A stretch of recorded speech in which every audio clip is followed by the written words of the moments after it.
pour la déclaration des revenus 2019. Donc, comment est-ce que vous êtes organisé? Quels vont être quels vont être le mode de fonctionnement en fait? Alors, vous avez raison de souligner la problématique d'organisation, puisque dans le contexte de crise sanitaire, la Direction générale des finances publiques s'est organisée pour précisément faire en sorte que, d'une part, aussi bien les concitoyens que les personnels soient protégés au regard du risque de propagation du coronavirus, et que, d'autre part, l'organisation produise néanmoins ce à quoi elle est destinée. Donc c'est la raison pour laquelle, dans un premier temps, il a été décidé de décaler le calendrier de déclaration des revenus. Donc il y aura bien une campagne de déclaration des revenus 2019, mais pour permettre à nos concitoyens de s'organiser, ce calendrier est décalé vers l'aval, puisque dans le Var notamment, la déclaration de revenus est possible jusqu'au 11 juin 2020. 11 juin à minuit, sachant que ces déclarations se feront pour l'essentiel, voire pas dire en quasi-totalité, par télédéclaration. Voilà, lorsqu'il s'agit de télédéclaration, est-ce qu'il existe encore des déclarations papier? Alors, l'objectif, c'est clairement la suppression totale de la déclaration papier. On y reviendra si vous le voulez. C'est vraiment un objectif stratégique vers lequel on tend.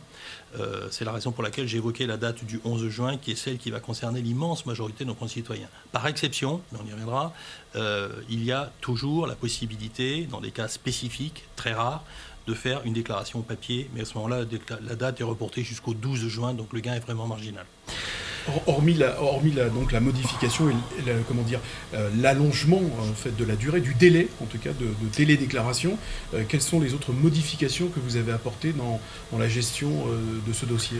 Alors, je l'indiquais à l'instant, il y a la problématique du délai de déclaration qui est prorogé, mais également la volonté de faire en sorte que, en dépit de la crise sanitaire, nos concitoyens bénéficient toujours dans des délais raisonnables de leur avis d'imposition. Parce que pour les contribuables varois, comme pour tous les contribuables de France, l'avis d'imposition, c'est une pièce majeure de la vie familiale, en tant que l'avis d'imposition permet d'accéder à toutes les prestations sociales, les crèches, les cantines, etc. C'est donc vraiment quelque chose d'important. Que ce soit un avis d'imposition ou de non-imposition. En tout cas, l'avis de situation fiscale, c'est vraiment quelque chose d'important, et on s'est organisé pour que cela se fasse dans des délais, je dirais presque habituels, en milieu d'été. Alors la période des déclarations de revenus, c'est aussi une période où les déclarants ont besoin d'informations, de renseignements.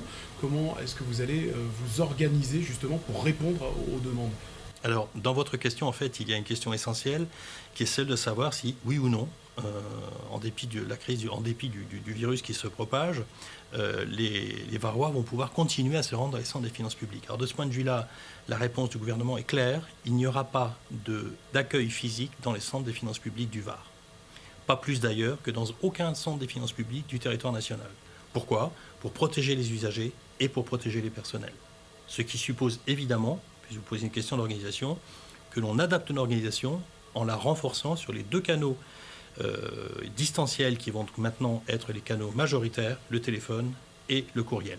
Est-ce qu'il y a des lignes qui ont été, ou des numéros qui ont été mis, justement créés à cette occasion, où on est toujours sur le même modus vivendi ou de fonctionnement? Non, là aussi vous avez raison. Compte tenu de cette nécessité de s'organiser en renforçant notre accueil distanciel qui devient le seul canal, il est double, mais le seul canal d'accueil de nos usagers, la DGFiP a mis sur pied une ligne spécifique non surtaxée, le 0809 401 401, qui répond à l'immense majorité des questions les plus récurrentes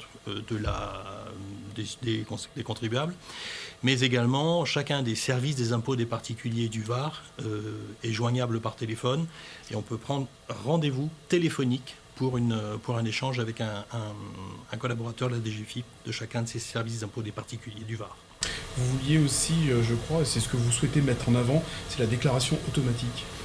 Oui, effectivement. Alors, la déclaration automatique, en deux mots, qu'est-ce que c'est? Bien, depuis des années, la Direction générale des finances publiques, bien évidemment, engrange des données relatives aux déclarations des revenus de chacun des contribuables.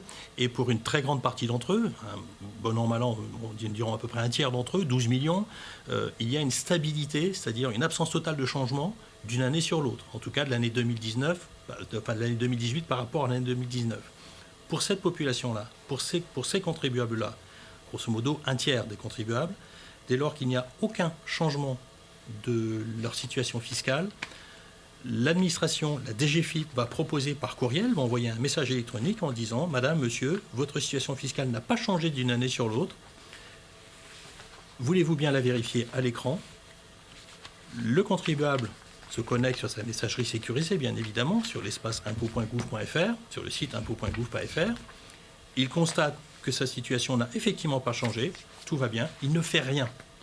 Il se contente juste de vérifier, puis l'administration va automatiquement, à ce moment-là, enclencher la production de sa déclaration de revenus pour pouvoir ensuite lui envoyer son avis d'imposition. C'est pour ça qu'en matière de déclaration automatique, on dit, pour déclarer, il suffit de vérifier.